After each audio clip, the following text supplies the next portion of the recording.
আসসালামু আলাইকুম। এটা কর্ণফুলী থানা, চট্টগ্রাম জেলা। এই যে আমরা দেখতে পারতেছি, এটা কিন্তু একটা বায়োগ্যাস প্লান্ট। এই বায়োগ্যাস প্লান্ট দিয়ে আপনার চুলো জ্বালানো যাবে, চুলো থেকে রান্না করা যাবে। এই বায়োগ্যাস প্লান্ট দিয়ে আপনার জেনারেটর চলবে এবং জেনারেটরের সাহায্যে বিদ্যুৎ উৎপাদন করা। এটা কিন্তু 100 ঘনমিটার প্লান্ট। এই 100 ঘনমিটার প্লান্ট থেকে আপনার চুলো জ্বলবে 80 থেকে 90টা। আপনার এই 80 থেকে 90টা চুলো জ্বলবে।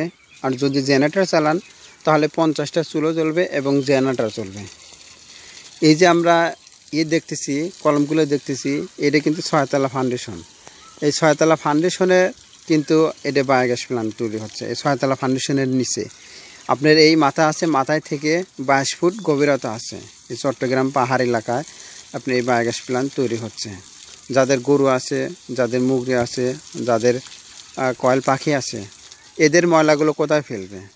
এটা কিন্তু বায়োগ্যাস প্লান্ট তৈরি করার পরে বায়োগ্যাস প্লান্টের মধ্যে ফেলাইলে আপনি দুর্গন্ধ করবে না। এই যে আমরা দেখতেছি, পাইপটা দেখতেছি। এই যে এই পাশে একটা পাইপ আছে, এই যে পাইপ দেখা যাচ্ছে, ঠিক আছে। এই যে পাইপ আছে, পাইপ দেখা যাচ্ছে। এখান থেকে আপনি গোবর দেওয়া হবে। এটা যে মাঠের নিচ দিয়ে চলে গেছে প্লান্টের ভিতরে, এই যে প্লান্টের ভিতরে চলে গেছে।